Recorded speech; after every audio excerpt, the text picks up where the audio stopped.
Yo, this is Conan. You're listening to World of Wrestling podcast with Tax and Rich. Boom. Hello, everybody. Welcome to the World of Wrestling podcast. My name is Rich, and as always, I'm joined by my good buddy Tax Williams. Oh, we're getting close to Christmas. We are, man. I'm super busy. You've, do you want to tell our listeners about your new thing that happened this week? Well, I continue to defy expectation for a man with no degree or interpersonal skills, and I've got myself a new job for the rather large global software company Xero. It's awesome, man. I'm so happy for you. You missed me during the week. I was like, oh shit, man. Like, I the way you were messaging me leading up to it, talking about the interviews and stuff, it felt like to me you were like, well, I applied for it, but, you know, I'm not really bothered if I get it or not. And then slowly but surely, it seemed like you wanted it kind of more and more, and it seemed like something you really wanted to do. So when you got it, I was like, holy shit, man, that's so cool. It was one of those really weird instances where you read a job description, you're like, oh, I could do that. That'd be quite good. And then during the interview, I was like, this isn't what this job description is. This job sounds awesome. I've been interviewed for the wrong thing. And I said afterwards, I was like, is this... I mean, the job description I've got sounds nothing like this. And they're like, yeah, we just need to try and get the right person. And I was like... Logic, yeah. And I was like, what great... But I was like, we were just talking about off pod. It's, you know, I know everything will be nice, new and shiny for when you move into a new job. But I think I sent you a picture of the offices. You did, yeah. In very London, posh. And it's just one of these roles where, you know, the work itself on offer is great. They're a global company. I get to be part of their employee share scheme, so I get to own part of the company as years go on, which is pretty cool. Nice. And man. It also means I'll be fully home-based, which means I can watch non-stop wrestling, which means I can just continually give my love to WCW Nitro.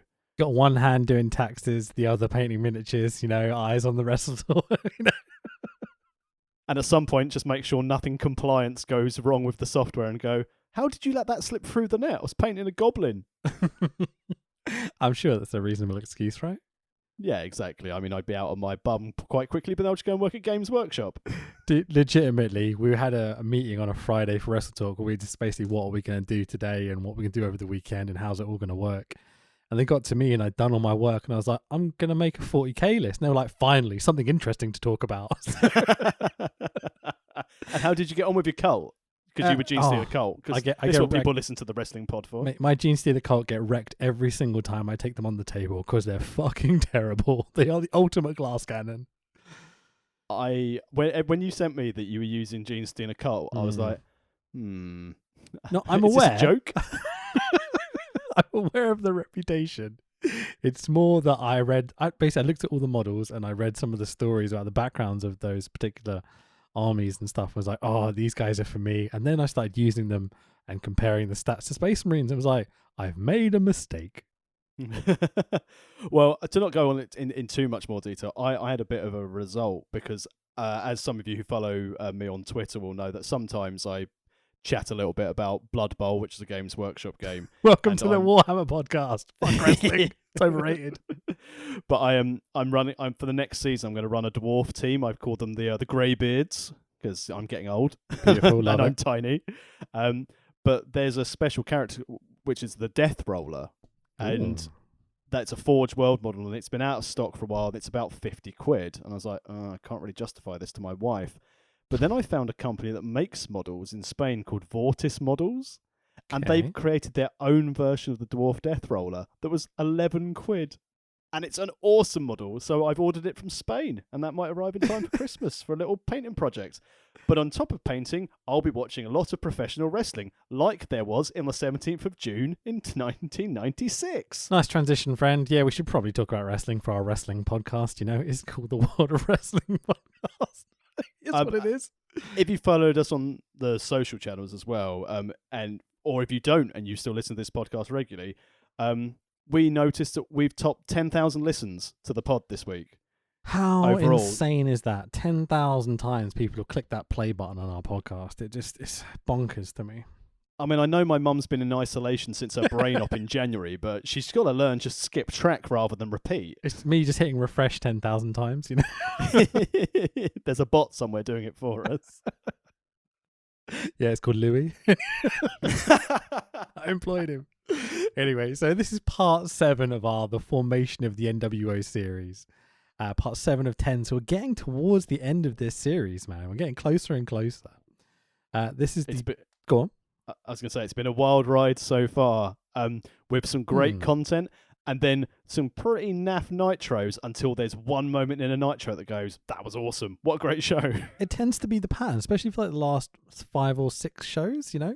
The first 2 or 3, the first show was the worst show I've ever seen in my life, I think.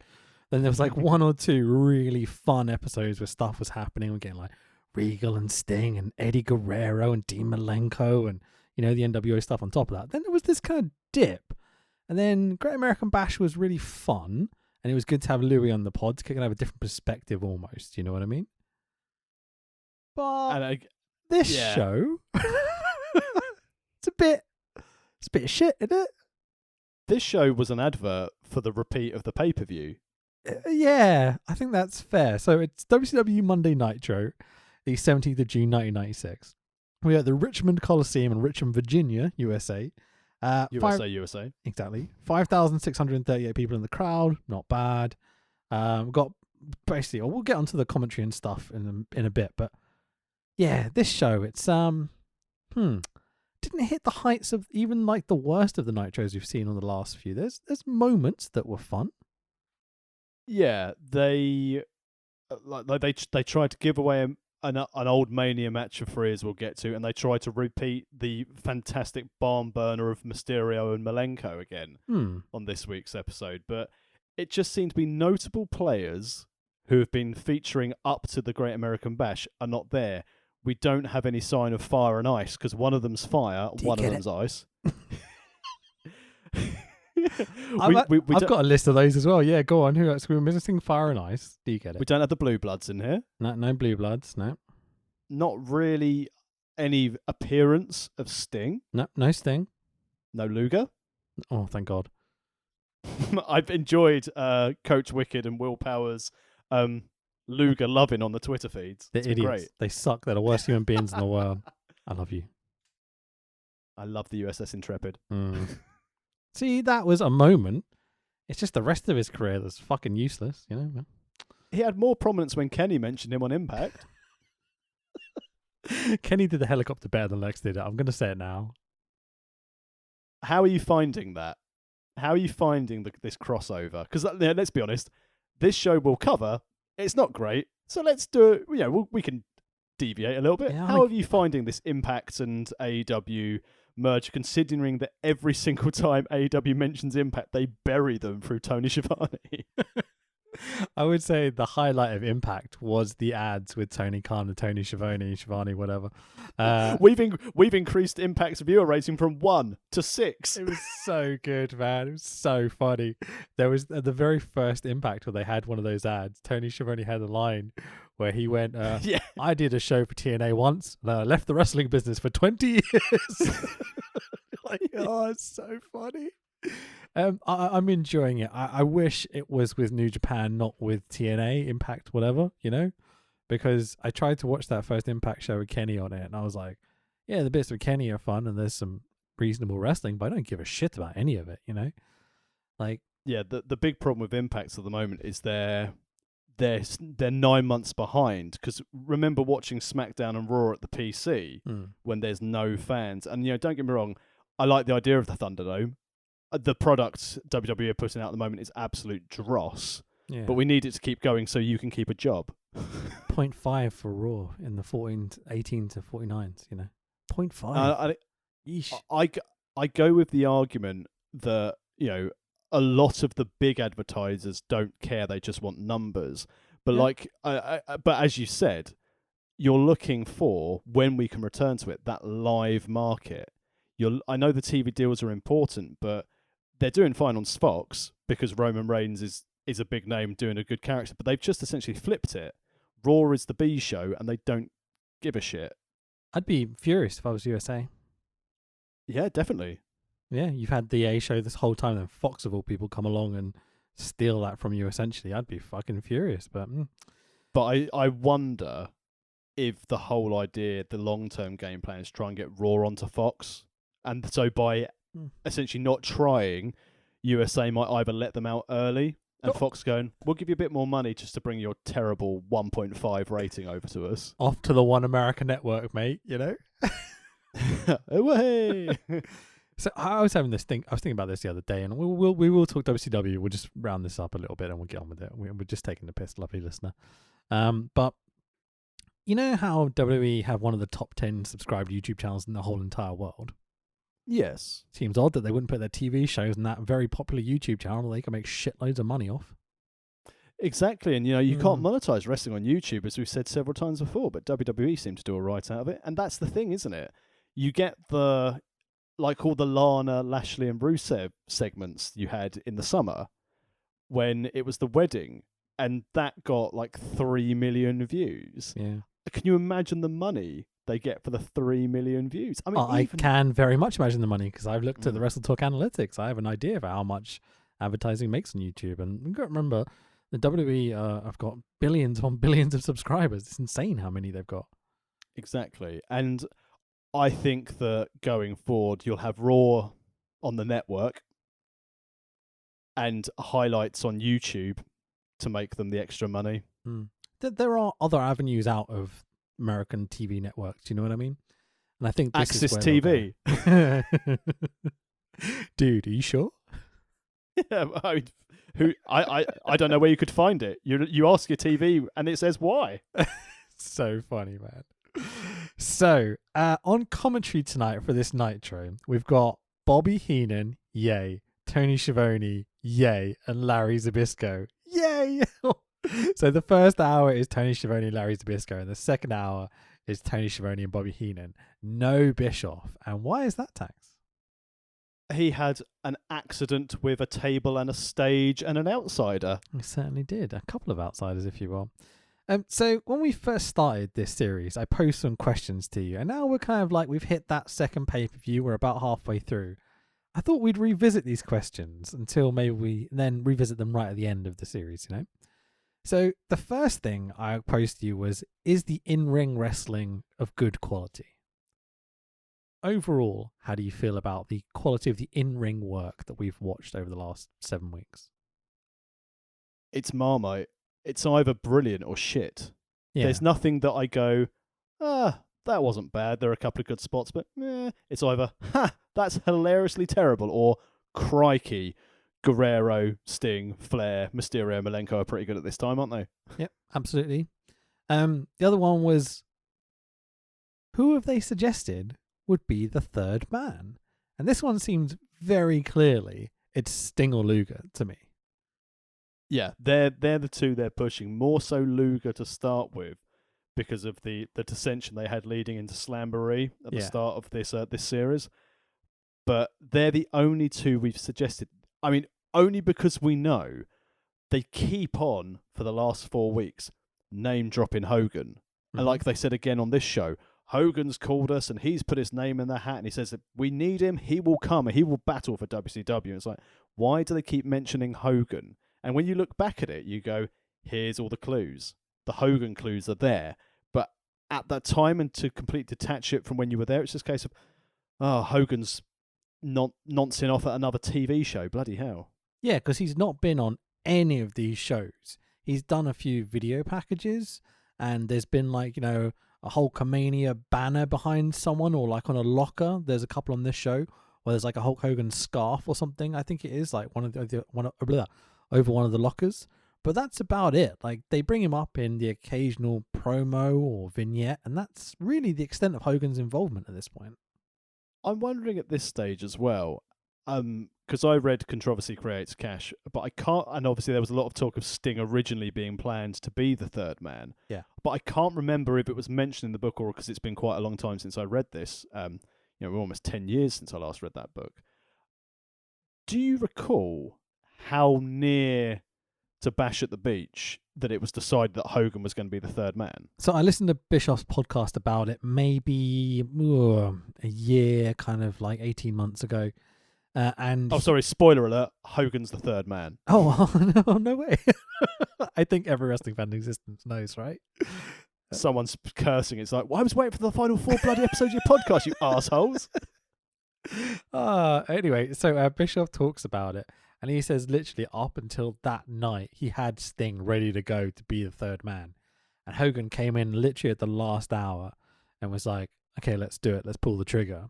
And so that, we'll talk about when we get to it, but Hogan's look on his face, his temperament when he's coming down to the ring, you can kind of tell from watching the clip a million times as a wrestling fan that he's still worrying whether this is the right decision or not. It's only till he drops the leg, hears the response, and knows he has to sell it, that kind of performer kicks in of Hulk Hogan. Yeah. I mean, as we said, I love Heenan, but can you imagine? He gave it away. Like who's the third man? Or whatever the quote is, yeah. Well, but whose side is he on? That's the one, yeah. So, I really don't think they've suggested anyone apart from really Sting or Luger could be the third man. There's certainly no suggestion of Mabel or something crazy like that, No, nothing at all. I said not even like heel champion giant. They haven't suggested that once, as far as I'm aware.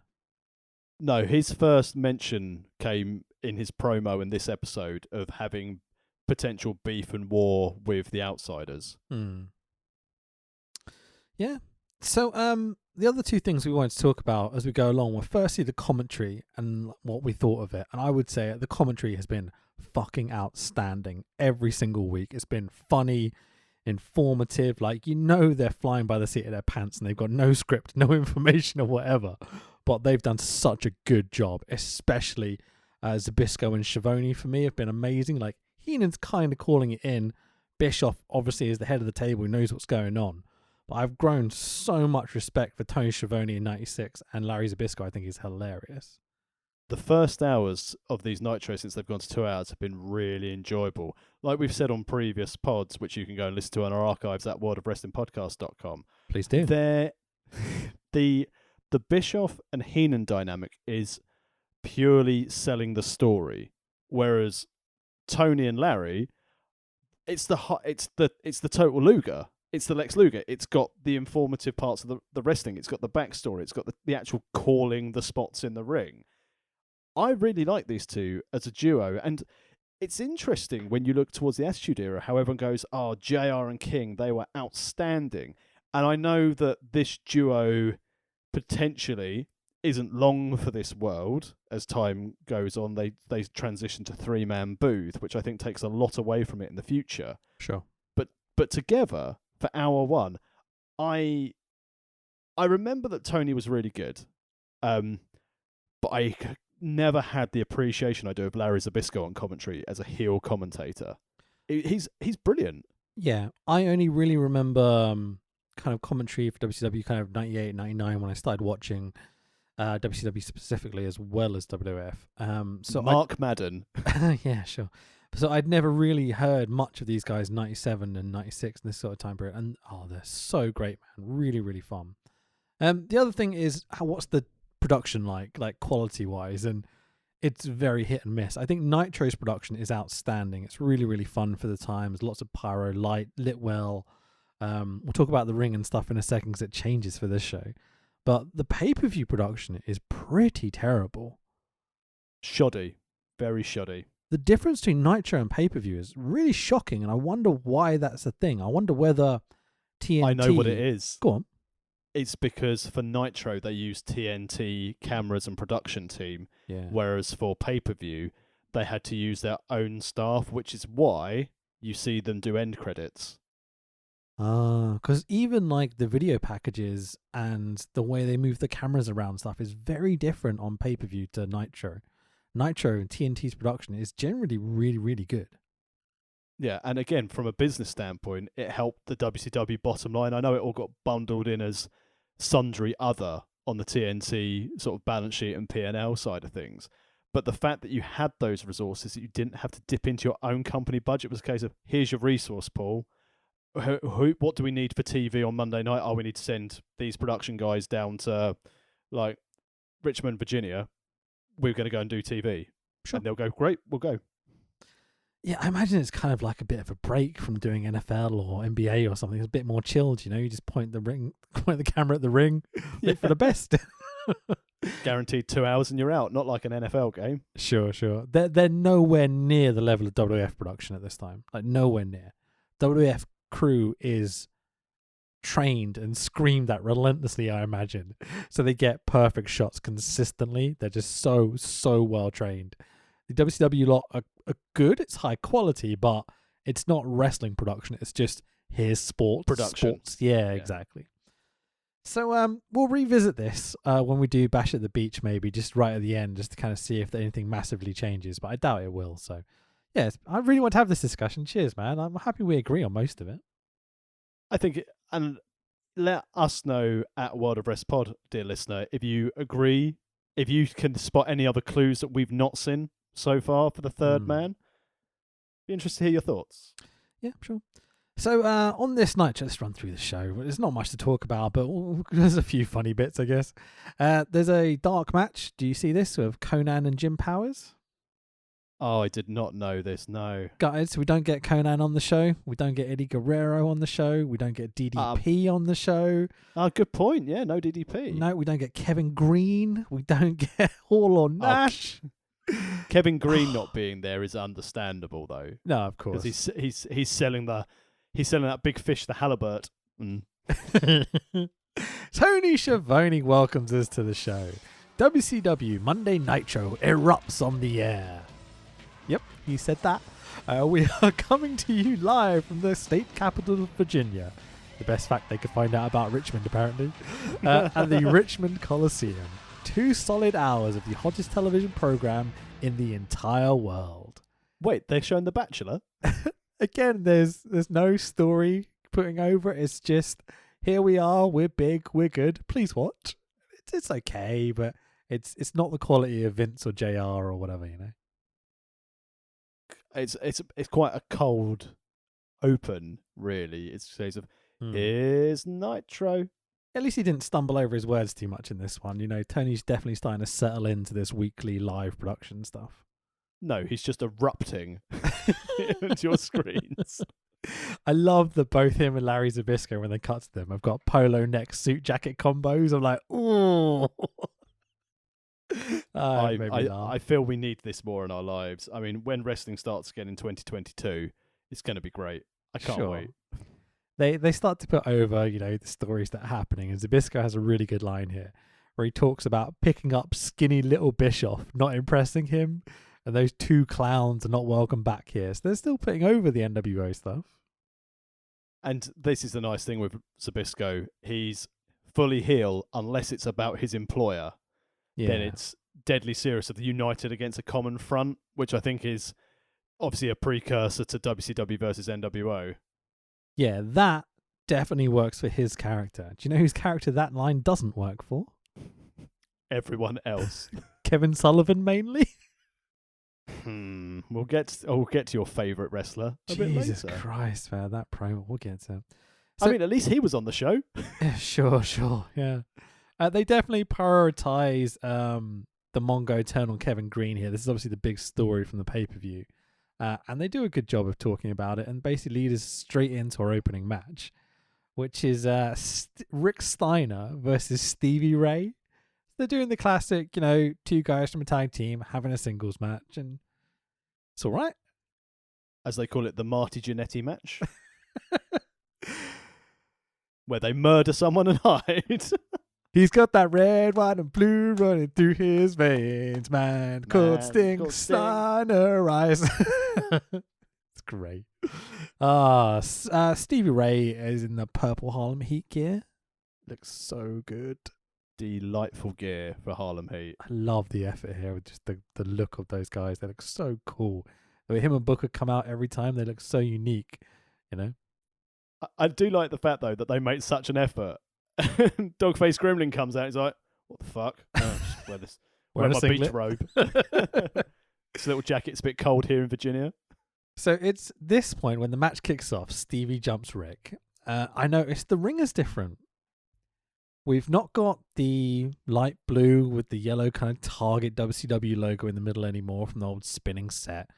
we've got a very, very small ring, I would say. Definitely smaller than the last Nitro we watched. Agreed? Yep. It's gone down. I think it's a 16-foot ring. Okay, interesting. I'll talk about that in a second. But there's also, it's the same color ropes, and so it's got black ropes, red turnbuckles.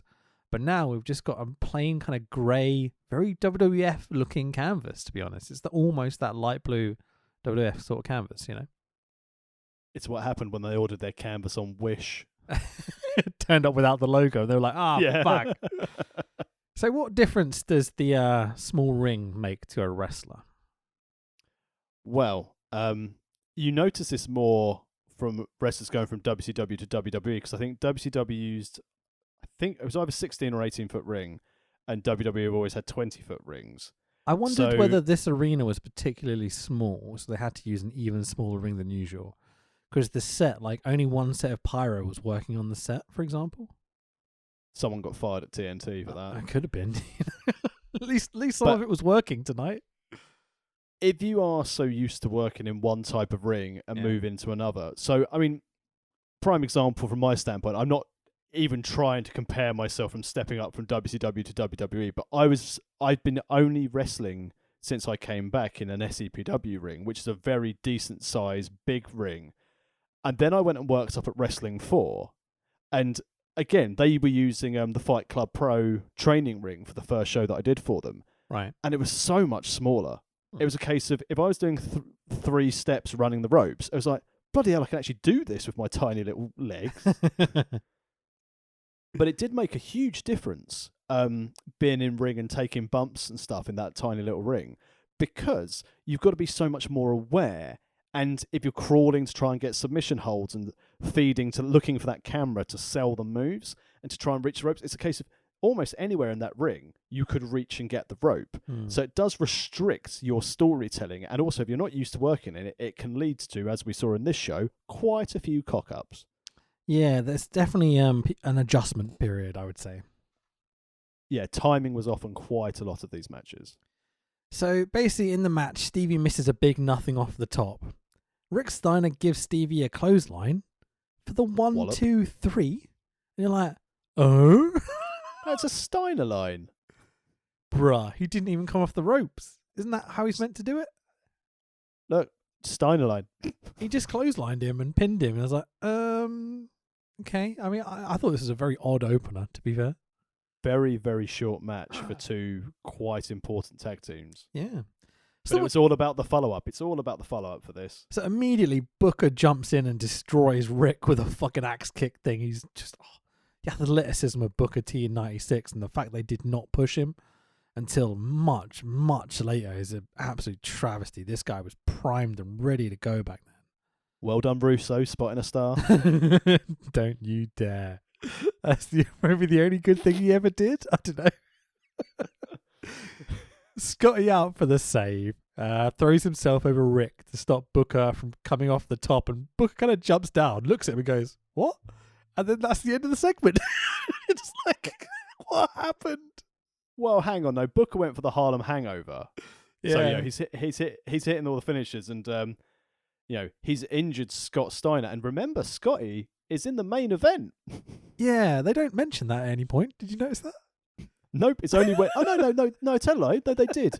During the intro bump, when they were talking about Bischoff, and they also went, and Scott Steiner's wrestling the Giant for the title in the main event. God, with the amount of stuff they put over in that opening gambit or whatever, like the fact that they even mentioned it, I completely missed. Like, there's just way too much information, and they don't seem to care that Scott Steiner's in that main event, even though I would be putting that over. It's fucking Show and Steiner. That's a big match.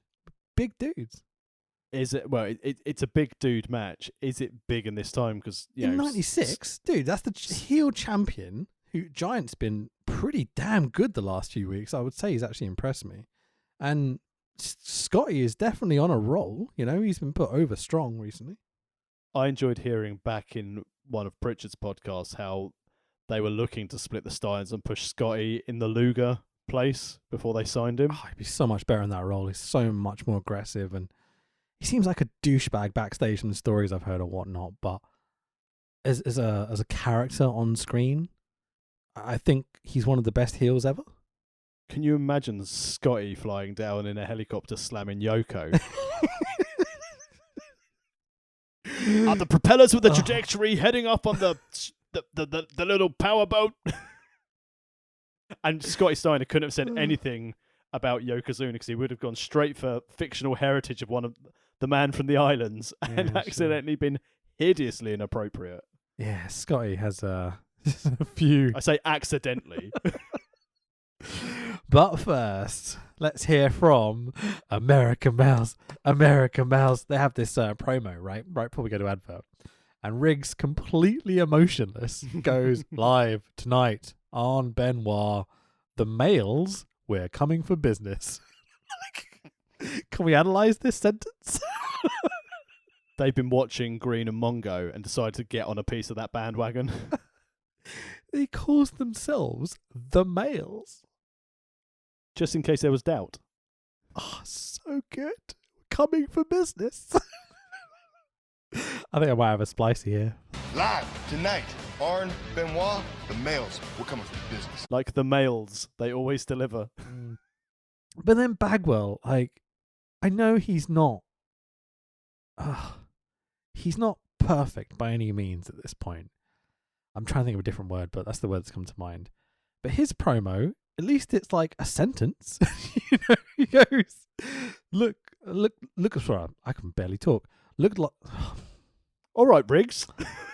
Looks like there's been trouble between the four horsemen. Well, guess what? The males are going to solve it. It's not great, but Bagwell is so much better than Riggs. It's unbelievable.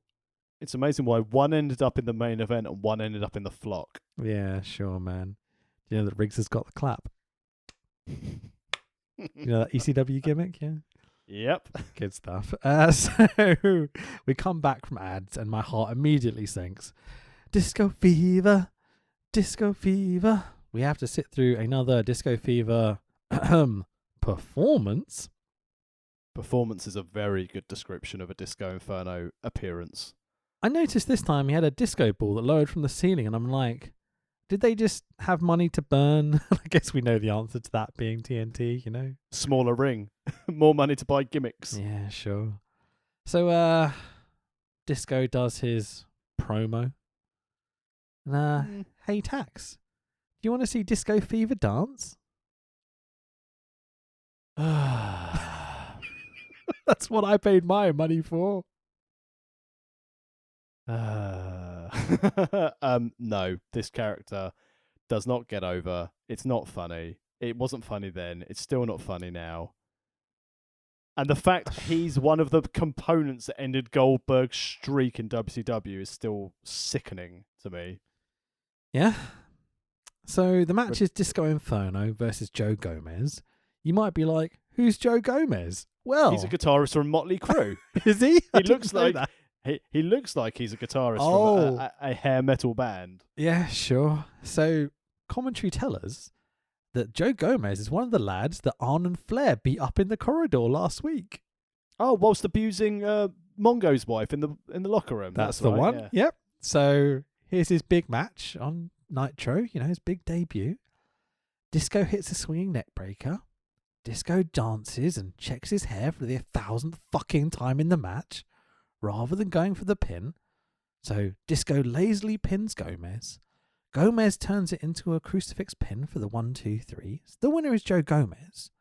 But Disco does everything he possibly can to not put him over. Like, Gomez is beat. Disco has the chance to win. But Disco's like, oh no, I'm going to make it my fault that I lose. Not your fault that you win, young boy. You know, what a cunt. I hate him so much. But then the argument on the other side, like we've both said, I dislike the character, then he's doing his job. Bruh. We're not supposed to like him. Oh, it's very much go away heat though. Because Disco immediately loses, right? Oh, sorry, after he loses, he stands up, he smiles, he talks to the camera about how his great hair is in great shape and does some dancing, you know?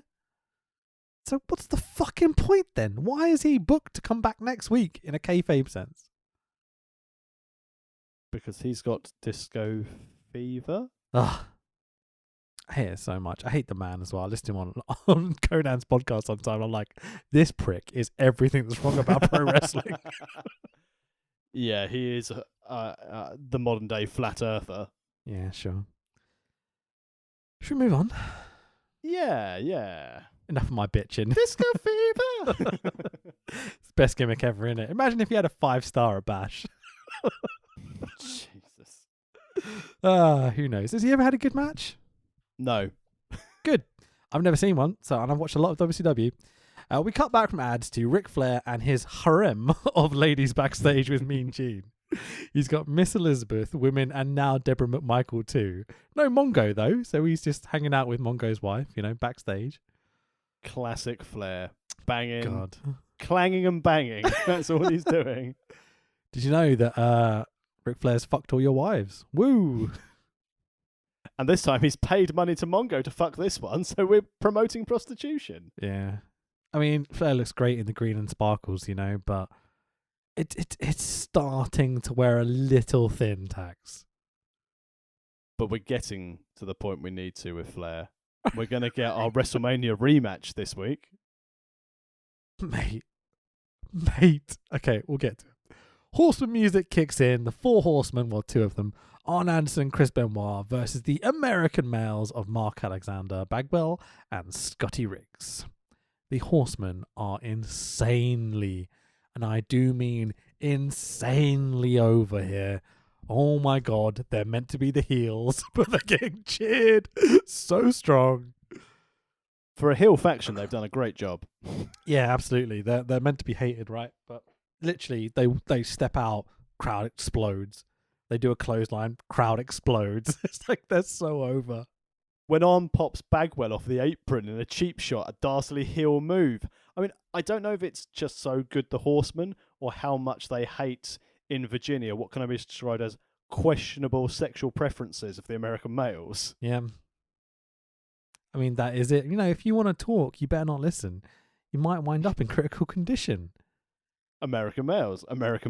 Thank you very much. I mean, if that's the caliber of, can you like us, please? Because we've got these lyrics in our song and we do a clap gimmick, I'm in. You like that, right? I love it. I love the American males. So the American males come out and immediately get booed. And you're like, oh no, your time is nigh, boys. It was uncomfortable. Yeah, this is not going well for you, is it, boys? So, I've got to say, again, I was massively impressed with Bagwell's wrestling. I think he's very, very athletic, very talented. Everything has purpose. Scotty Riggs is also here. I always look at Bagwell from his WCW days and just go, how did you fuck up on that episode of Raw when it's you and Booker T to go one-on-one with the Nitro match on Raw following the buyout? Yep. For Buff, basically, I know it's backstage stuff that Buff faked being injured so the APA didn't beat the tar out of him on SmackDown. But yeah, it's someone like that. I know he's not like in the land of the giants, but someone like Bagwell in that invasion angle for WCW would have been golden. Yeah, absolutely, man. Cocaine's a hell of a drug. Cream soda is too. I'm not sure Bagwell knows what cream soda is, though. So Benoit beats the shit out of Bagwell. The heel beating down the young babyface in the corner. And the crowd goes absolutely mental for it, loving it every second of it. Arn jumps Benoit in. showing quite the shiners from his venture to the toilets from the previous night at the Bash. Legit bruising or makeup? Because... legit bruising, because Taskmaster had lumps all over his face as well. I wasn't but sure. That was just herpes. I wasn't... So they're sharing herpes. I mean, you insinuating something here? I mean, we shouldn't talk ill of the dead. Let's just move on. Arn jumps in, gets a huge pop for taking out Bagwell. It's really funny. American Males did Ricky to Robert. Hit their double drop kick, and the crowd going, oh. Really, you said they did their double drop kick. Scotty, Marcus Bagwell did the drop kick, and Riggs also fell over. Yep. I mean, I'm assuming that's just that's how that move goes, right? That's how they always do it. Yeah, one drop kicks the kneecap, the other one drop kicks the chest. It's like total elimination for the modern world. Benoit rolls up Riggs. Arn grabs the leg from the outside, the dastardly heel. 1, 2, 3. Big pop as the heel horsemen win. It's hilarious stuff, man. Really, really funny. There's also that bit where, as the pinfall's happening, Bagwell gets in the ring, has the opportunity to break up the pinfall, doesn't, just watch his partner get screwed, and Bagwell kind of stands there and goes, "Ah, well." At least I'm not Disco Inferno. Yeah, absolutely. All right work rate in the match, at least. I like watching Arn Anderson. Yeah. I think it's an enjoyable heel worker, even though he's being cheered throughout the entire match. Yep. I mean, it's Virginia, you know. It's quite obvious that these are hometown fans, I guess is the best way to put it. That is horseman country. Yeah, absolutely, man. So Mean Gene pops in the ring, loves a post-match interview, talks to Arn. They put over Mongo joining. Benoit chats shit about Sullivan. Gene sends us to ads, but first, he's not a shark. He's a man. He's not a Meng, though. Not a Meng. Sharky, who like a month later still has half a skullet, even after winning the match at the weekend and proving his point and chopping off Boss Man's beard, still has half a skullet. Shave your head, man. What's going on? He's got a nice little top knot now. As much of a top knot you can have on a skullet. On half a skullet? Yeah. He's basically trying to pioneer fashion. He keeps on seeing these little ads for the WCW magazine, and he's like, I want a piece of that. I want a fashion column. Here's how the balding man... the Sharky fashion column. Whichever one of the Jacksons is balding from the Young Bucks at the moment should probably take note of this. Oh, haven't noticed. Not Beardy Jackson. Matt Jackson. There you go. No, Matt's the beardy one. Oh, Nick Jackson then. Nick's the blonder, younger looking. The Jeff Hardy. Yeah, Bald Hogan. Oh, I didn't notice he was balding. Oh, well. So, Sharky has Tenta has a promo. Well, Bubba, and I'm like, for fuck's sake, more of this. Okay. What goes around comes around. You got me first, but I got some of you. Tonight, let's see who can finish the job.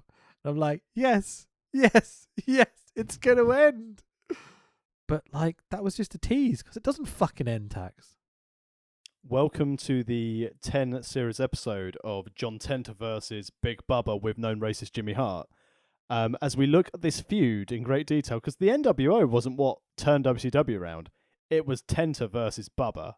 I mean, I'm convinced, because this is the thing they highlight every single week. I'm just heartbroken that Tenta doesn't have to wear his face paint anymore. Or his onesie. I loved his little onesie with the shark mouth on it. It was so good. But it's better than his leotard and jogging bottoms that he wrestled. You can tell that both guys are very capable, but we're a minute into the match and they're completely exhausted. Both of them. Sweating like there's no tomorrow. Basically, I think they gassed in their warm-up backstage. Yeah. That's it. Zbyszko has some good lines here, as you might expect. John Tenta is so big, about half the size of the national debt. Politics. He also goes on to say, he realised he's not a fish, but looks more like a whale to me. Classic Zbyszko. I can't do it justice. Something about his timing with Zbyszko is so funny, man. Slowly the crowd fall into a hush. There's commentary put over other storylines. Well, no. They pretend to be a very respectful Japanese crowd. And we're going, ooh, and ah. This crowd was just going mental and jumping up and down, throwing up the four fingers for the horseman, you know. And these two just come out and it's like, ugh. That's because he's not Shark anymore. They don't buy into him because he's not a gimmick. I feel like the Shark at least would have got over a little bit better. It's funny. Agreed. I want Boss Man versus Earthquake. I don't want two men. None of this non-uniform bollocks. Yeah, exactly. No fucking dressing down day at work. Tenta kills a racist. It's quite funny. That's why I mean, sharks will just go after racists. That's all I've heard. Sure, I can't be bothered to talk about the end spot. There's some bollocks that happens. Tenta power slams Boss Man. Tenta gets both feet on the bottom rope because he's a face, you know? Because he's the face. 1, 2, 3. He's not a shark. He's a man. No, he's not. He's a cheat. He's not a shark. He's a cheat. Then post-match, this is the only good thing for me that happens in this match. Tenta and Jimmy Hart, Benny Hill around the ring. Bubba cuts, yeah, you heard that. Bubba cuts off Tenta with a sock of something and smashes it into Tenta's head a bunch. And we get a proper kind of carny coin trick thing where Boss Man's got the long sock and he keeps smashing Tenta in the face with it. And it looks kind of brutal. But you imagine there's just like another sock or something soft at the end of it, like a sponge or something. But then, I keep saying the wrong name, sorry. Boss Man has like a quart of like quarters or dimes or whatever in his hand. And so when he undoes the sock and kind of like lets the coins fall out, it looks like he smashed the coins into Sharky's face. I'm like, that's pretty cool. With those plastic toy coins. Oh, they might have been. They very well might have been. But did you notice he unwrapped the coins from the other end of the sock but turned his back to the hard cam so you didn't notice? I also liked True Carney pocketed the coins. He's obviously been hanging out with Cornette because he has to do the literal thing of when he goes through the promo afterwards with me and Gene because, you know, they love a post-match promo. He has to hold the coins and show the camera and stuff as well. And also, again, put over the replay of last night's pay-per-view. Yeah, that's the sentence of his promo is, please watch the pay-per-view. I'm on it. That makes you want to watch it, right? You've just heard that I lost on the pay-per-view. Buy the replay for $60. So back from ads, Mean Gene is backstage with the Macho Man. Ooh, yeah.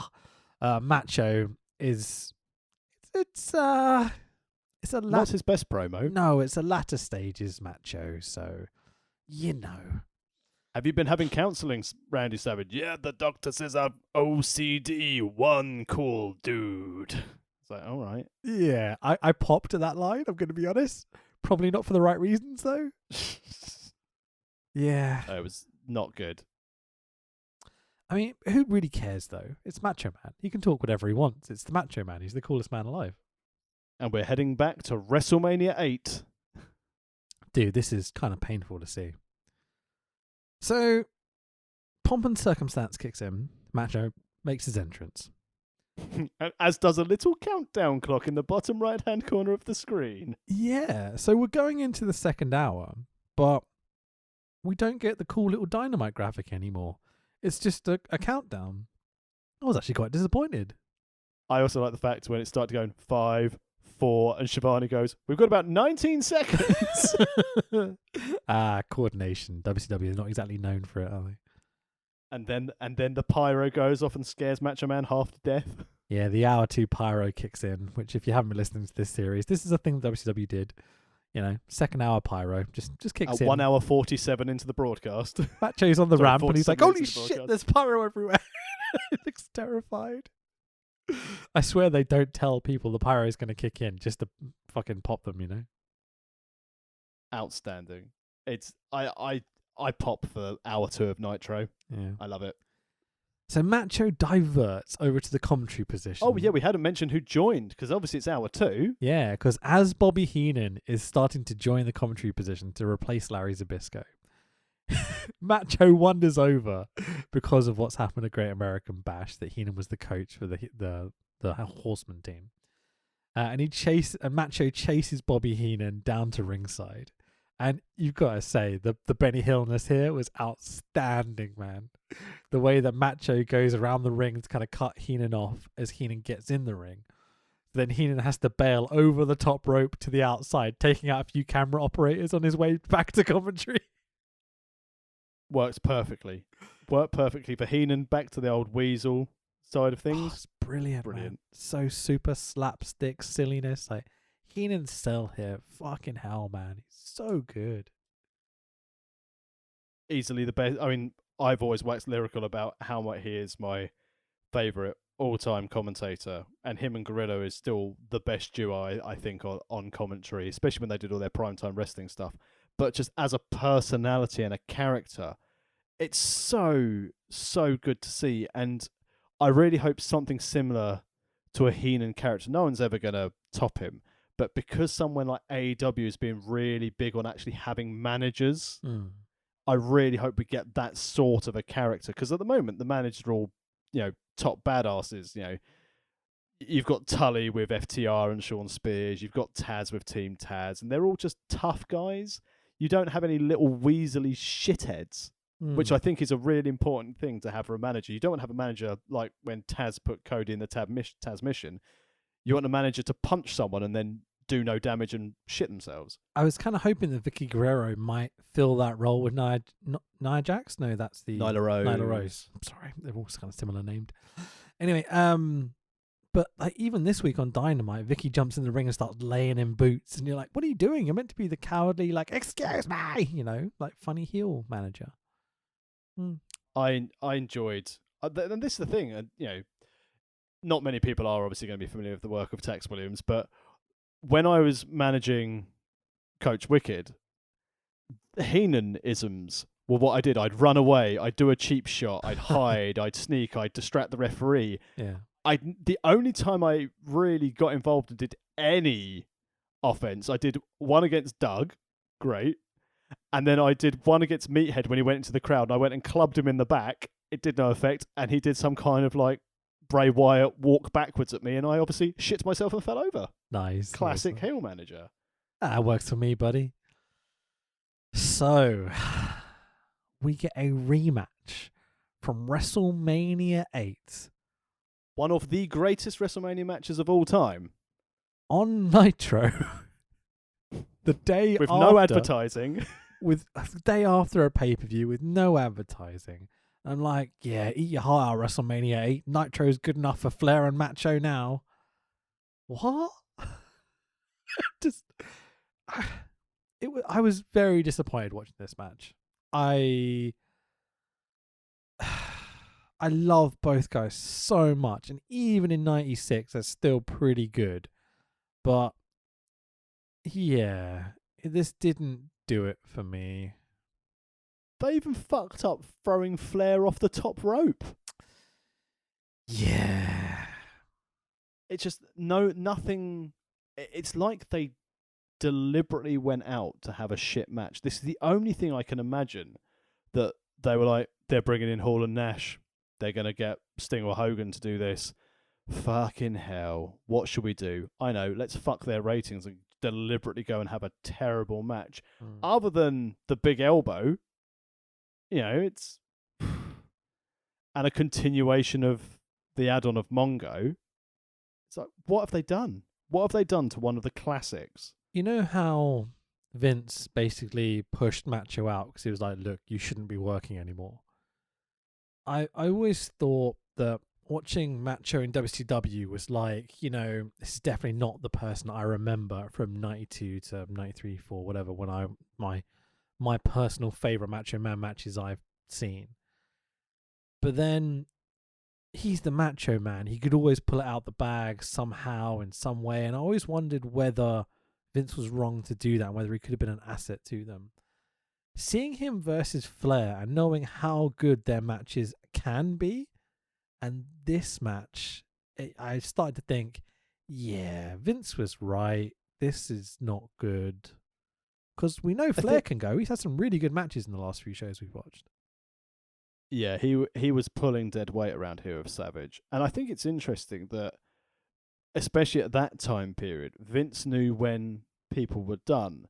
And I know he obviously couldn't offer Nash and Hall any more money, but realistically in WWE, other than putting the belt on Scott Hall, what else could have he done with those characters and those feuds? There was nothing else really for them to do. So by, obviously he can't compete with money. They were struggling financially. They were having their lawsuit, and Vince was potentially facing jail time. But I just think at that time, as you said, releasing Macho Man was not ideal. But consider when they released him and when he was still wrestling for WCW, because as you said, he had his peak long before he left WWF. Yeah. His feud with Flair and then moving on like with Crush as well. So Flair and Crush Oh, that match at that WrestleMania. Jesus Christ. was pretty much it though. Like, Savage it's so is- funny that we're talking about Macho this way, and we're like, all I can remember about that match is how bad Crush was. But this is the thing, isn't it? Mm. Match and people are, and rightly so, really nostalgic about how good Macho Man is. But I can't ever recall when I've dipped into WCW going, you know what match was really good? A Macho Man match in WCW. Yeah. I don't think he's had a. I wouldn't say it's bad because I'm not bashing Savage because I think he was an he expert has. performer in his day. He definitely has had bad matches in WCW, that's for sure. Yeah, but it's a case of either phoning it in or he just can't go. Yeah. And he's got the big money contract from TNT and he's just calling it in, phoning it in even. Yeah. Anything with Hogan and Macho and Ultimate Warrior and Machos, I was like, ugh, it's awful, man. WCW. So bad. I mean, it was fucking you great in WWF, you know? Are you telling me that you don't want to hear the option potentially to do Warriors 10-episode run in Nitro as one of our next series? Wait, that was 99, I want to say. I think it was a bit Oh, yeah, later, it's wasn't it? Oh yeah, it's a good time from here with the terrible like flash paper. You know, It could be interesting because we've done a lot of 96, 97, 98, and we've done like 2000, 2001 and stuff. We've never done that little bit in between where they start to transition, you know? what to being really shit. Yeah, we're That'd be- WWF, like the end of Bischoff's reign, if you will. When Nitro started becoming preempted on TNT for like a magic show or something. So just to quickly go over this a little bit, because I think we should, just to explain why it was so terrible almost. So Flair on his way down to the ring cuts a "I fucked your wife" promo, and you're like, wow, didn't know that. Macho grabs the mic, and you got to remember, this is the Macho Man we're talking about. He goes, "I'm going to kick your ass." Nice. Nailed it. Macho, bruh. What's happened to, your promo? He lost it in the divorce. You may That's have. also gone to Flair as well. Macho jumps Flair, and off we go. Hang on. Can you do that, Joey? Yeah, exactly. The bell rings on the outside, doesn't it? God damn it. Macho gets started, and there is a hot start. The crowd are on fire, really into it, because these two massive WWF names, basically. Well, that's unfair to say Flair is WWF name, but Macho certainly is. And they cut to adverts, because fuck this company. Like, what the hell? I've seen better booking in AAA. We are going to do Triple Mania at the end of this WCW run, fans. Don't worry. We're going to get there. Murder Clown's been liking a lot of our tweets recently. I'm very happy. I love that man. I know you haven't watched it. Just Don't you dare spoil it. I love Triple Mania. I know I will, but I'm just gonna say, Murder Clown needed a murder clown at Triple Mania. That's all I'm saying. That should be the title of the episode. Murder Clown needed a murder clown. So they use Flair's VIP area. It finally comes into play. What, Elizabeth?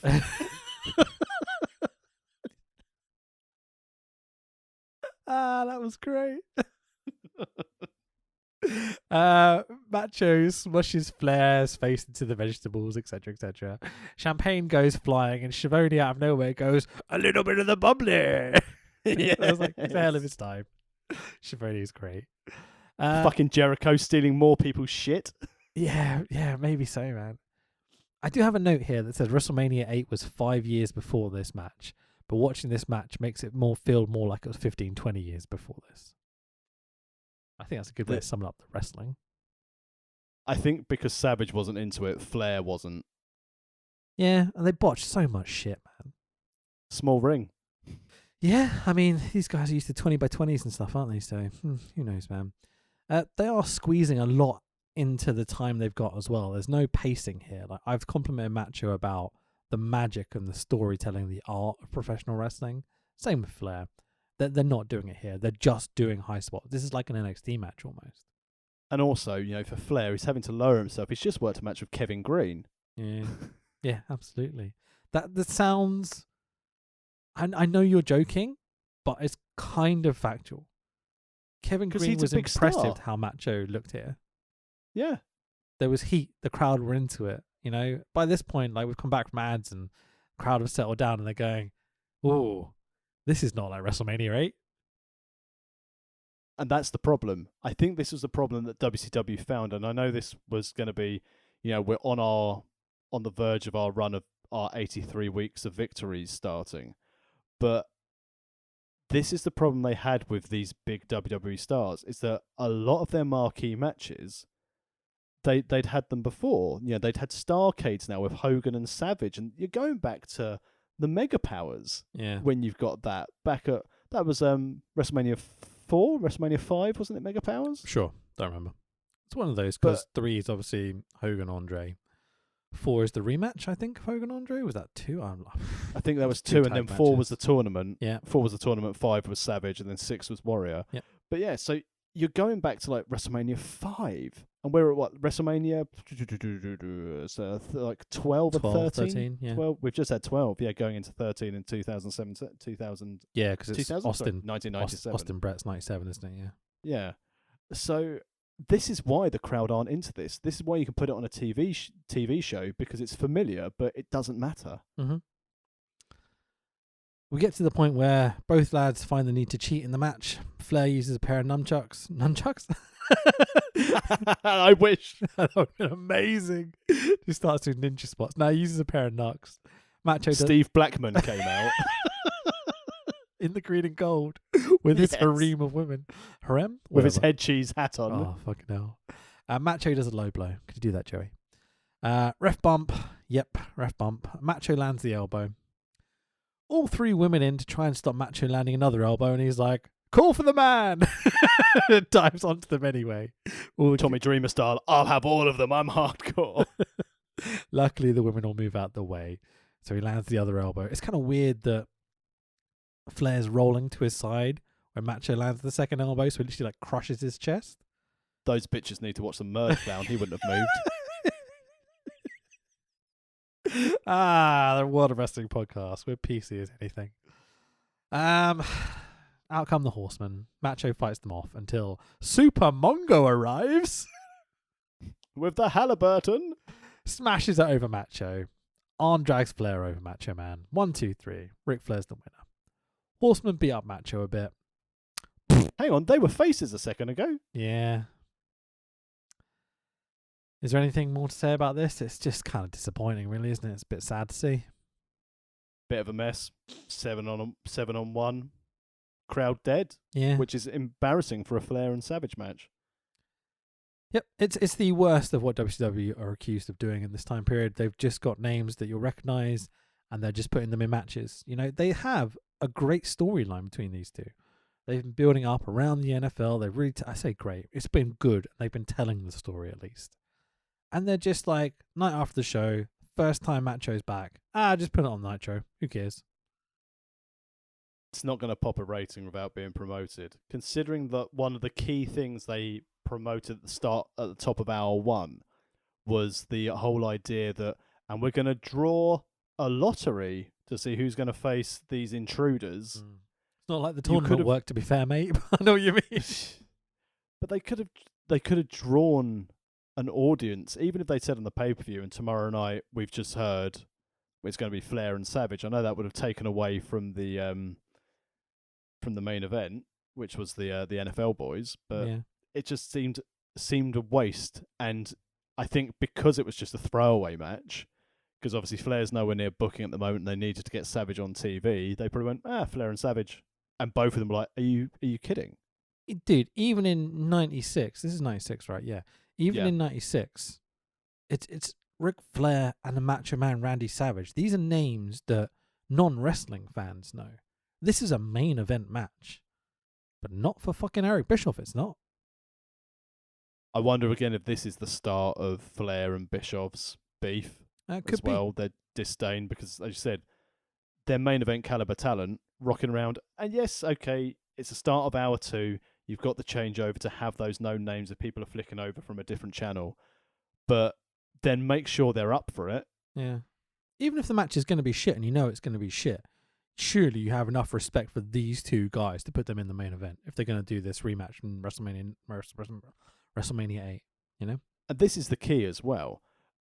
it's not like we're going, oh no, it was a schmozzy finish like most WCW matches. We're saying this match quality was not up to standard. No, but they were given 10 minutes, man.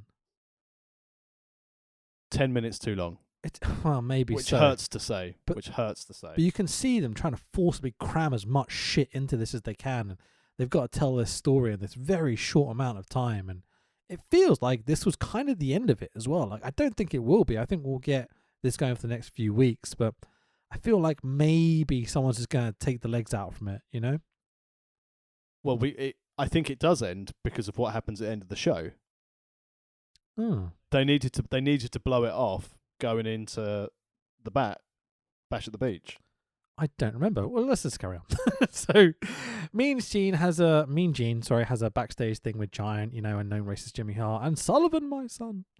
Sullivan's Boston accent doing like demony stuff is just hilarious. I fucking hate the dude so much. Roll 3d6, Hulk Hogan, and maybe the door will open. See, that would be entertaining, but yeah, it's fucking not, isn't it? Giant cut Sullivan off, and Sullivan looks furious, and I'm so happy. Giant just starts to do his lines, he rattles them off, you know what I mean? And then at the end of this promo, Sullivan just chimes up almost out of nowhere because Gene's starting to run about the end of the night and what's going to happen. And Sullivan just jumps in and goes, I don't care about the 4 horsemen. When it comes, what comes first is WCW. I'm like, bruh, you are literally the guy that's been leading the Dungeon of Doom for like the last year, 2 years against WCW. Yeah, and going for death to Hulkamania. You've literally just been fucked over by the Horsemen last night in a long feud. And you say, I don't care about the 4 horsemen. What?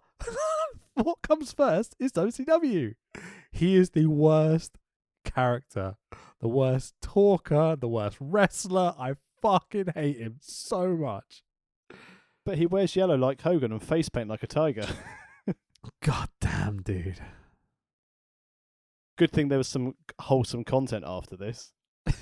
Are you talking about the vignette or? Of course. Our world is about to change. Enter the realm. Blood runs cold. That's right, fans. In each of us burns the fury of a warrior. Glacier. And now we get a bit of text that says, coming July 1996. Which means we miss him. Oh, hang on. Maybe not. Because we have 2 shows in this timeline that are in July 1996 tags. Only 2. The last 2. We've got Nitro number 42 from the 1st of July. We've also got Bash at the Beach. If he debuts at Bash. I'm really happy 24 years on that Sting uses Glacier's entrance in AEW. Oh, mate, it was so good, though. That music as well, with the organs and the big orchestra. Oh, it was so much better than how WWF did it recently. Did you like the snow? Yes, I did.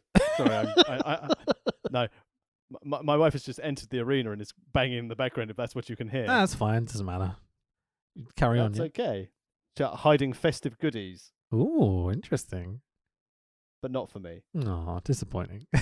Do you carry on or do you want to stop? Oh yeah. Oh no. Let's keep going. She has finished clanging and banging. Drinking kegs and kicking heads, yeah? Yeah, that's what I'll be having happen to me after this pod. I can't believe 2 British or a British and Irish dude were like, yeah, kicking heads and drinking kegs. That's what we say when we're down the pub. We're just lads. We're just lads now. Trying to set up a little background for you just in case the Rock will work mania. I do love the relationship between Sheamus and Drew, the way they start brawling with each other. Then someone interrupts, they're like, well, fuck you, and just start beating that guy up instead. It's so funny, man. The one good but bit that's of not what you want recently. your champion to be. That's not what you want your champion to be. You don't want to be a funny guy. I know, but it entertained me, and there's nothing else entertaining me on Raw every week, so there we go. And the facts, absolute fucking facts. Roman Reigns is interesting, and they've got some great wrestlers, but holy fucking shit, the way they present them and who they push, they're fucking idiots. The highlight for me from Raw was Miro's tweet with Lana's roll up I saw of that, Nia Jax and him going, I taught her how to do that pin and I did it last night. Was it we both are winners or something, you know? Yeah. I mean, it's almost as bad as Big Swole with her tweet for Cedric Alexander. I did not see that. She's basically like lying on the bed, legs akimbo, doing a DX chop saying, Cedric, come here. Jeez, okay, fucking hell. So, I mean, I know AEW are a bit risque with their words, but crikey. They say shit on television, Tax. It's great. They're so edgy. When Kenny Omega screwed them off, went off to Impact or whatever, Tony Schiavone saying, "Oh, bullshit," on commentary was one of the best moments of wrestling. I laughed so hard. It was so funny. Speaking of which, Schiavone talks us through Nash and Hall giving Bischoff the powerbomb off the stage. No clips, just stills, but, you know, buy the replay, Just got to pay folks. for the replay. Yeah, exactly. There's lots of this. I've skipped over tons of just like, buy the replay, buy the replay. They keep doing it over and over and over again. Heenan says, I don't know who the third man will be. And I'm like, we're not at that point in the script yet, Bobby. We haven't got there He yet. might as well have gone, Hogan's coming back and he's the third man. Fucking hell, Heenan. It's the first time anyone refers to the third man as a thing. And he's not talking about the NWO third man. He's specifically talking about WCW at this point and their three people. It's like, Heenan's obviously been told what's going to happen, that there's going to be a third man. It's like, oh, I've got to get it over. They're like, not yet, Bob. Not yet, mate. Oh, it's so funny, man. He's just totally calling it in. I mean, on the plus point, Yeah. like we were saying as well, that now they've been promoting the replay for the pay-per-view through most of the show. Mm-hmm. So what's really good is next, they give us the best match of the pay-per-view for free. Here we fucking go, boys. WCW World Cruiserweight Championship match of our champion Dean Malenko versus Rey Mysterio Jr., spelled with an I. Booyaka Booyaka 619. The match starts with Rey offering the handshake, and Benoit looks at it and is like, fuck you. And I'm like, No, oh. Benoit's not there. He's too busy boffing Sorry. Sullivan's wife. Malenko's there. Whoops. Oh, God. Yeah, so He doesn't like Benoit. let's start that again. Ray offers the handshake. I'm not editing it. Fuck it. Who cares? There will be no handshake tonight. Dean Malenko looks at it and is like, fuck you, buddy. And he's just like, oh, straight away. Like, these guys get it. Beautiful match. I mean, we waxed lyrical about this on our last pod when they just went one-on-one at the Great American Bash with no storyline. And again, really coming into this, other than like the pre-match promo where Gene Oaken was like, do you want to say something in Spanish? All right. That's the build. But this match didn't need any build because, again, they just told the story just with their body language and their psychology. It was, I mean, not as good as the Bash. Yeah, shorter, But much this shorter. was really, really, I mean, best match on the show by far. I mean, what can you say about it? It's like, go watch it. It's a perfect television match.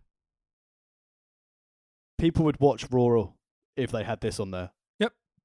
If they'd have got these guys on Raw, they'd be smashing WCW week after week after week.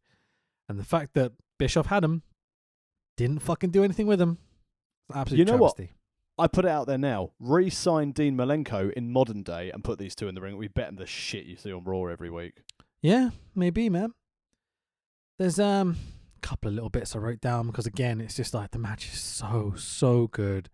Like, it's crazy for 96, the level of storytelling and spots these guys are actually producing flawlessly. You can see people in the audience watch a spot, turn to their mate and go, whoa, did you see what they just did? When you're getting that reaction, you know you're doing something special. Even when you've got the chains and you've got like all the submissions going into the STF, the fans, as you said, just the interaction where they're like nudging their mate going, oh my God. Yeah. Did you find yourself kind of audibly as the match progresses going, go on, Ray, you can do it? Like, I was totally behind Rey Mysterio so much because of how Dean Malenko and Ray are working here. With the powerbomb, I was like, even in my chest, go, oh! Yeah, Malenko power bombed him to hell and back again. You're like, dude, taking this twice in like over the next 24-hour period. Jesus Christ, Ray could take a bump, couldn't he? I enjoyed the psychology again of Malenko's character, even after that powerbomb where Ray kicks out. Malenko's just not frustrated. It's like, next hold. The Iceman thing that he's got going on, it just works so well for his character here. Absolutely. So the match ends with Ray going for a kind of wheelbarrow tornado craziness. And Malenko just goes, nope. It gives him the death drop, which is not called the death drop yet, for the 1, 2, 3, like the inverted DDT. And still, Dean Malenko. Fucking hell, man. I had so much fun watching this again. It's the one highlight of this show, really. Easily. I think you summed it up perfectly for this is the top level TV match. Yeah, it's absolutely perfect. I could watch this every single week. If anyone has a match of this caliber on their show, then yeah, I happily watch it week to week. Because it's not just about the spots. It's about the narrative they've told from the night before in what they're doing in the ring and how they're looking and reacting to each other and such, you know? And succession in the story with very little repetition unless it matched the story from the night before at the Bash. Absolutely. Which leads us in to our main event of the evening, which they've only mentioned once right at the beginning of the show, of WCW World Heavyweight Champion, The Giant, with known racist Jimmy Hart, versus Scotty Steiner. He's got that red, white, and blue running through his veins, man. Called Sting. Steiners are great. I can't wait to actually edit this together to be a proper entrance music. Oh, mate, I might for the finale, you know. I mean, they might even be on the show. I was kind of into this match. I quite enjoyed it. I think it's because, like you said, the last few shows, Giant has been used properly. Even against Luger, there was moments of very brief hope for Luger to get the win, but the booking of the Giant, he's not overly exposed in the storylines, he's not overpowered, but they're giving him the big lads to show his dominance over, and I think it worked really well. Again, there's never going to be a technical masterclass with Steiner and Giant, but it worked. Can you imagine if they came out and started doing lucha? Because these guys are capable at this point. Oh, actually, that was the only thing from the previous match where they referred to Mysterio as Hurricane Rana, saying, "Oh, he's hit him with a Frankensteiner." Yeah, because Scotty still claims he invented it. So I wouldn't want to be in the same arena as Scotty. Progress invented wrestling in London. Excuse me. So the thing I found really interesting about this match between Giant and Scotty is that Scotty is playing the weak baby face against this. Well, he's got injured. Yeah. He's injured. And so the Giant has to have the majority of the offense because he's the champion. He's the Giant heel, literally.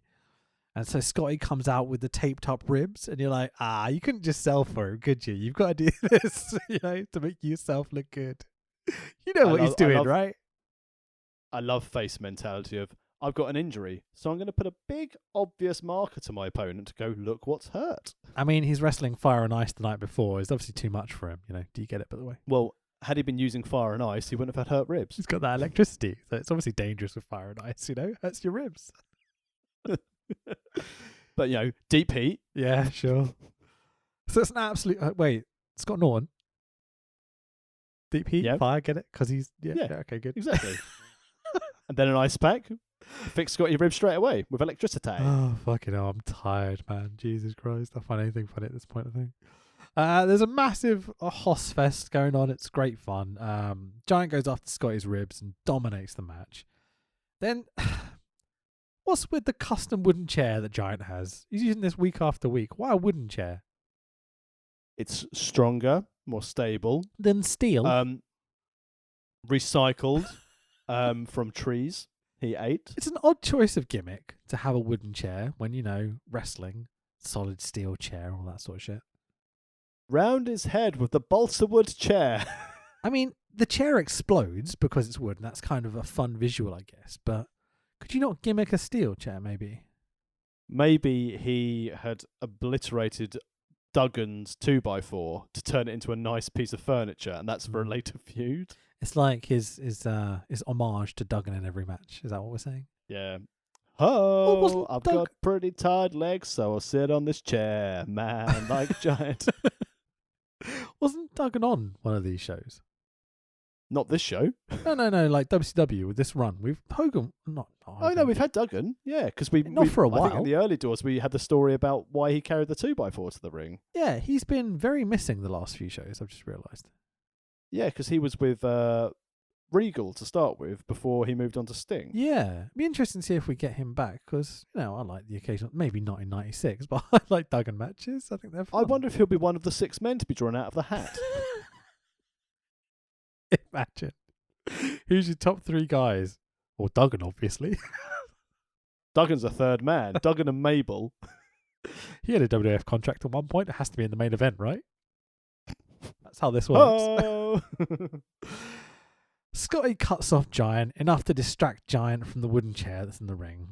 Scotty suplexes the Giant for a humongous pop. Really cool spot. Love a T-bone on a giant. Yeah, I'm genuinely dumps him around his fucking head. Looks great. Dangerous as fuck, but looks awesome. That's how Scotty does suplexes. Yeah. Do I land them safely? No, I drop them on their head. Yeah, of course. He's Scott Steiner. That's what he does. And, mass promos. Commentary and Scotty. What? Yeah. Everyone gets it over hard, is what I'm trying to say. There's a joke there somewhere. Wait, what? Kevin Green and Mongo on here, if they're getting it hard? That's kind of what I was going for. Then I wrote it really stupidly and grammatically all incorrect. And I was like, I'll just say hard. It'll be fine. Giant takes a hell of a bump. Scotty grabs the wooden chair. Known racist Jimmy Hart in. Scotty chases him off. Scotty breaks the wooden chair over Giant. Giant no-sells it. Chokeslam, 1, 2, 3. It's kind of what you expect, really. Really good little title match. Yeah, great fun. Nothing to write home about, but, Suplex looked really good. The T-bone looked brilliant. obviously deserved the main event over, Hogan and Flair. I can't say words anymore. Savage and Flair. There you go. I mean, there's nothing else really because there's nothing for the Giant. There's no number 1 contender because we're all going for how are we going to pick these 3 men? What schmozzy smoke and mirrors are we going to do to get these 3 names out of a hat to make sure we get it right and can show the camera? Don't forget the Glacier promo before this. We get a replay of it. So he's definitely Of coming. course, sorry. My apologies. They're increasing Blood the runs tension. cold. Oh, God. You've got to build up that tension. That's how you do wrestling, isn't it? Just show it twice and be more excited for it. It's what everyone wanted. Yeah. Other than, if he was in WCW, what was everyone want? Glacier. I mean, I did.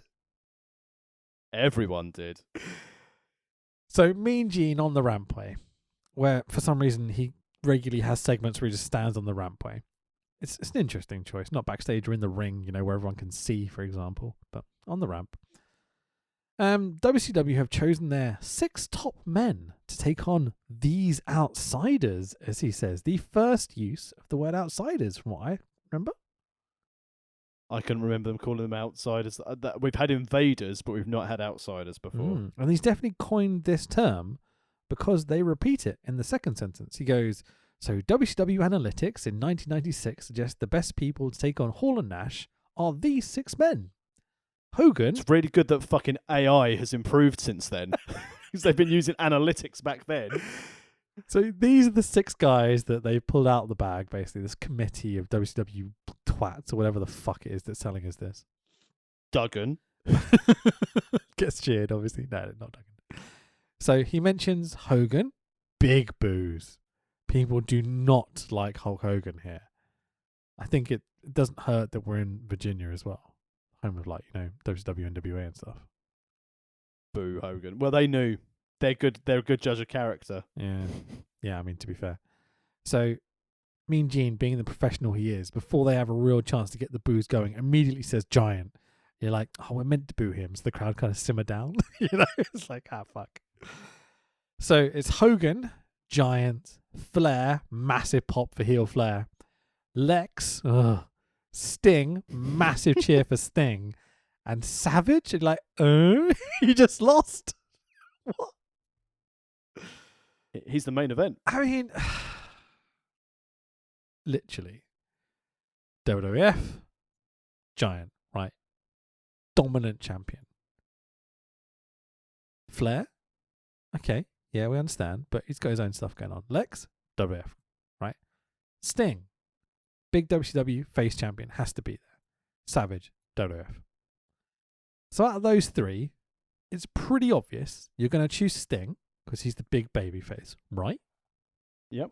You're going to choose Giant, dominant champion. He's a fucking giant and your champion. Exactly, killing everyone. And then maybe you pick, a Lex because he gets on with Sting, or a Flair because he's that guy, or Hogan because, he's kayfabe, the greatest wrestler of all time or whatever.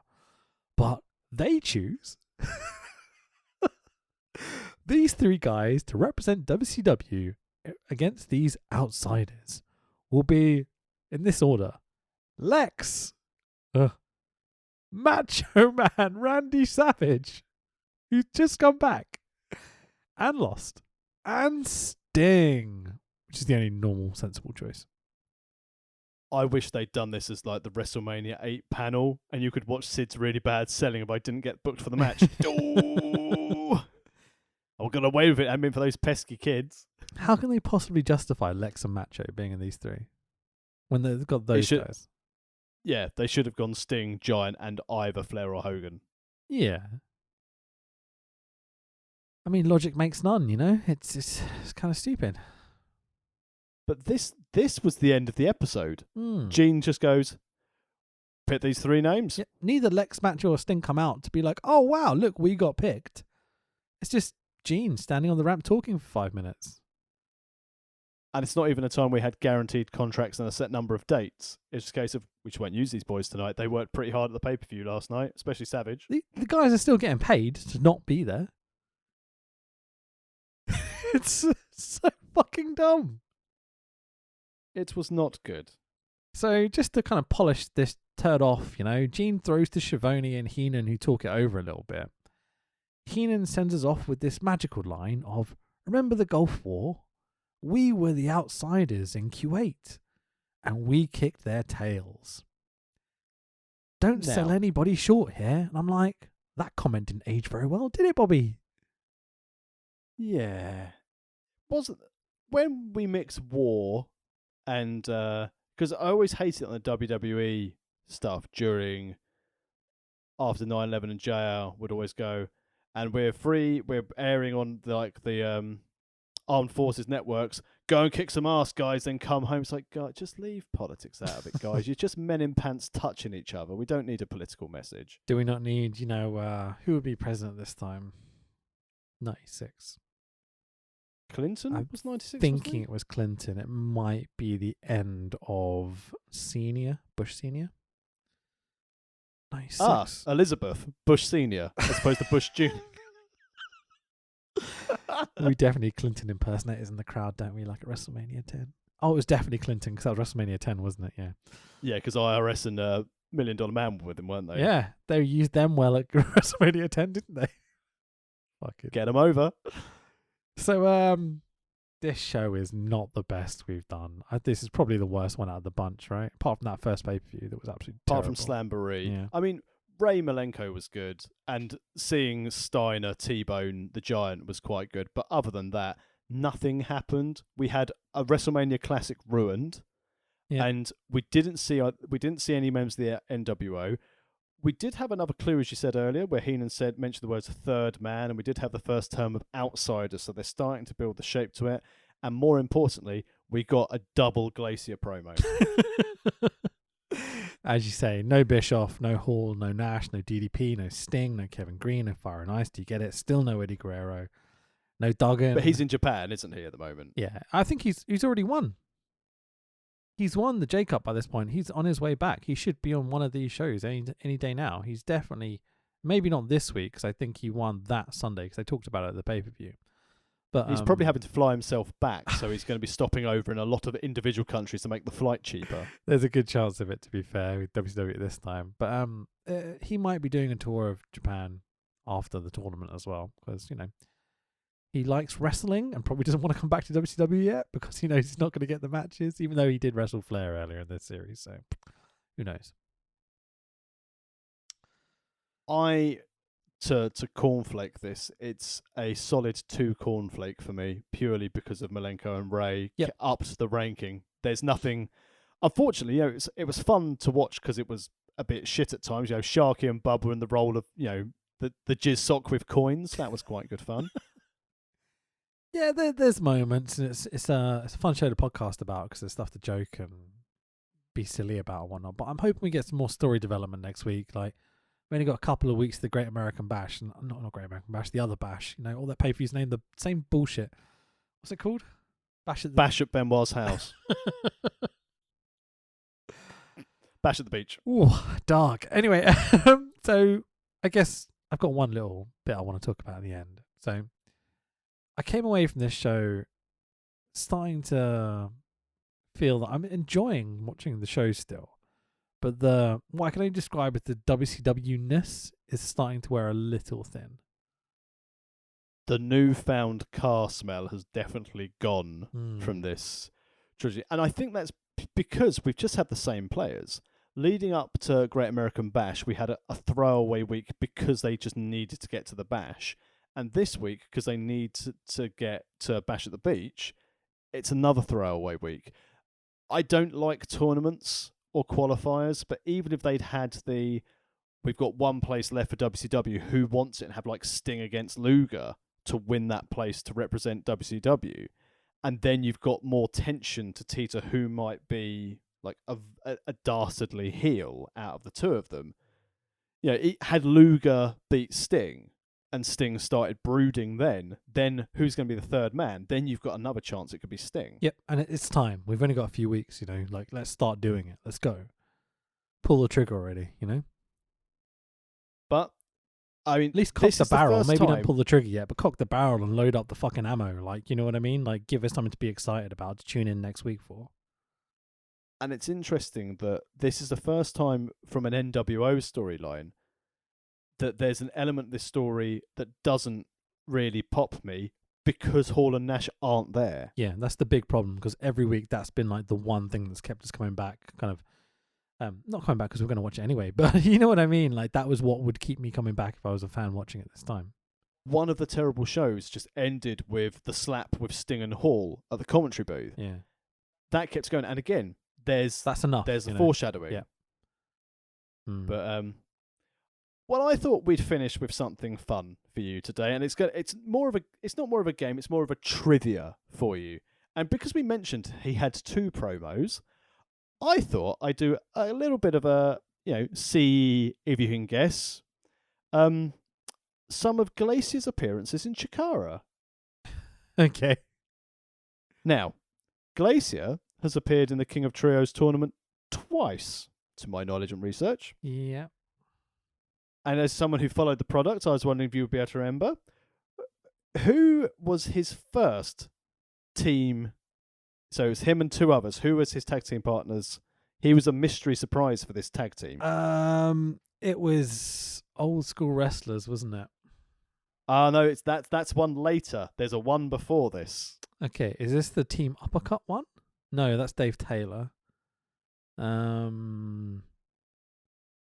I can't remember for the life of me. My memory is not very good. This is not good for me. I'll try and give you a clue. So obviously, in French, glace is ice. Yep.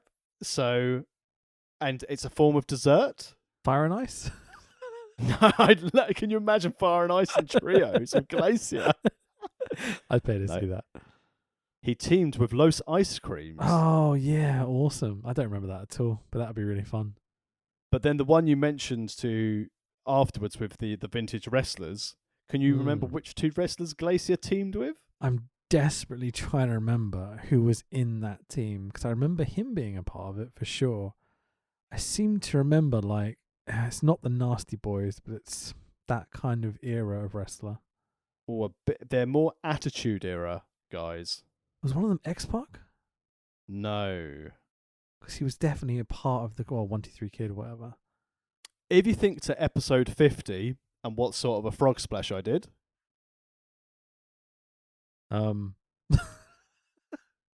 See, this is where you've caught me out. My short-term memory is absolutely horrific, Tax. You're learning more and more about this because I know this answer, but I can't drag it out of my memory bank somewhere. It's way too many years of abuse on my brain. Maybe you need to go low down into your brain to find out who it was. D-Lo. There we go. And the other one, you just need to get it in your head. Oh, Who it Al was. Snow, yeah. There we The go. worst wrestler of all time. I watched some of his stuff the other day. He's a dangerous cunt and a bully. I hate that guy. He's not good. No, and he tells everyone what professional wrestling should be. And I'm like, you have no fucking clue what professional wrestling should be. You're terrible, mate. You always have been. But What have you ever done? But more importantly, who on the current AEW roster did Glacier train? Oh. Which roster again? AEW, you say? Yeah. Female talent. Who did Glacier train? I did know this. It's Britt Baker, isn't it? No. Chris Statlander? No. Don't know them. Think Dark Order. I mean, there's lots of them. I can just name them if you want. Think female. Oh. In the Dark Order. Is her name Anna Jay? That's the one. Yeah. Cool. I knew it was one of the women because I swear I did a fucking Wrestle Talk video about a women's wrestler and someone mentioned the old Glacier thing. So yeah. See, my memory's disaster. Like, I know all these people. I know these facts. I've seen these matches. Can't fucking remember them though. So next week we've got 2 more Nitros and then the big pay-per-view for episode 10. So we're going to see if we can find any more clues of the third man. But as Rich mentioned earlier, after we have finished this Nitro this Nitro series, we're going to do a couple of spot shows. And the first one we're going to be doing after we finish this is going to be Triple Mania from this weekend. Fuck, yeah. I tried to convince you to do it this episode because I just wanted to watch it. But I think you're right. I think we should wait. I was really worried. I was genuinely worried I wouldn't be able to find it, but it's still available on their Facebook feed, the whole show. Mate, they put the whole show on YouTube. Whole show on YouTube, whole show on Facebook, whole show on Twitch. Gotta love them. Giving it away for 3 free. hours and 44. That's because they steal everything else. Yeah, I mean, copyright doesn't exist in Mexico, so it doesn't really matter, you know? That's fine. I wonder if they got DMCA strike for using, like, bad medicine and stuff, because I fucking have. But, so we're going to do that. Now, here's a question, because obviously we don't really want to break up the series, but next week is going to be Christmas week. Oh, yeah. Are we deviating? Here's the thing, right? We should definitely do...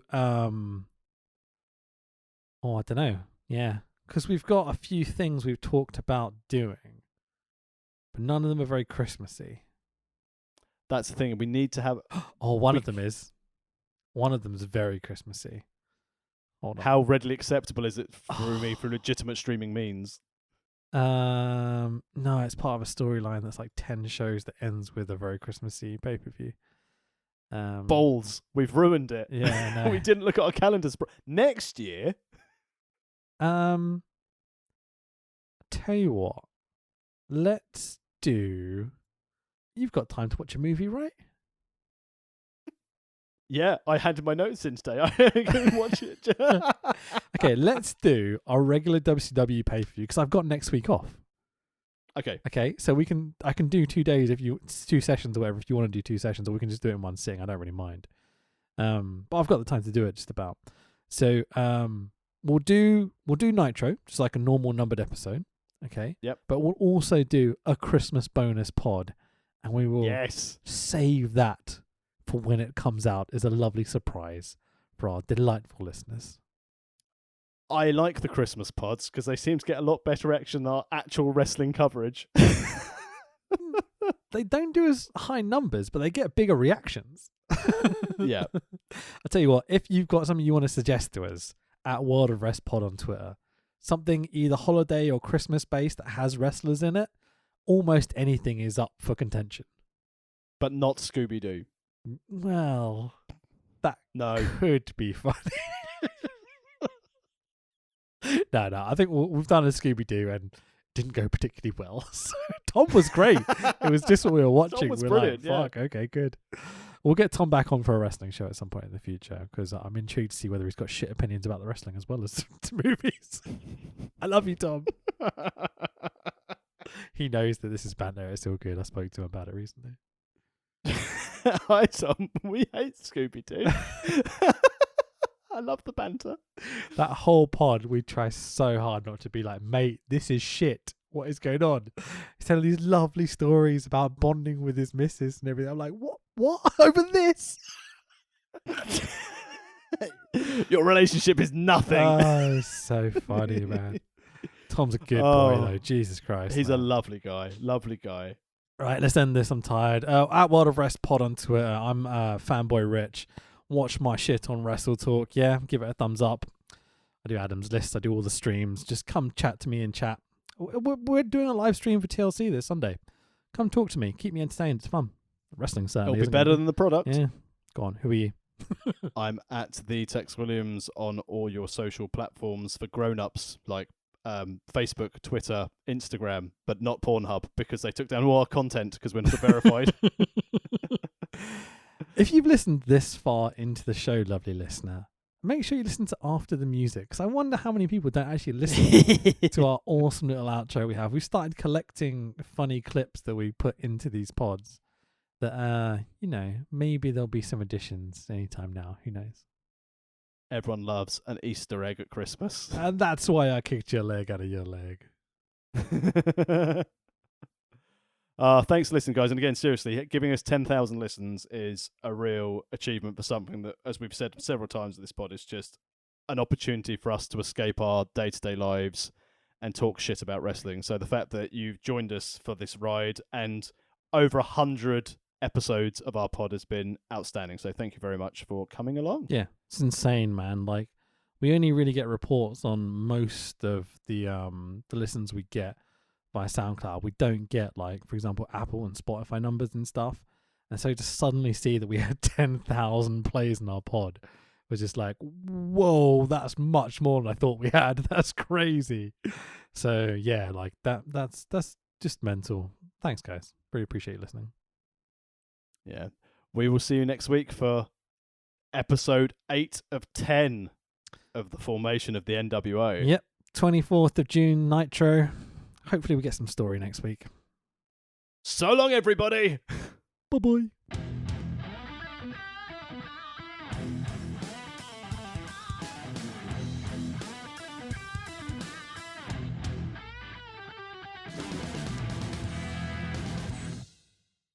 The louder you guys are, the better the wrestlers will perform for you tonight. And that's why I kicked your leg out of your leg. We're tough. We can take it, baby. You got to penetrate in the back, baby. Oh, I can see what you're talking. Wait just a minute.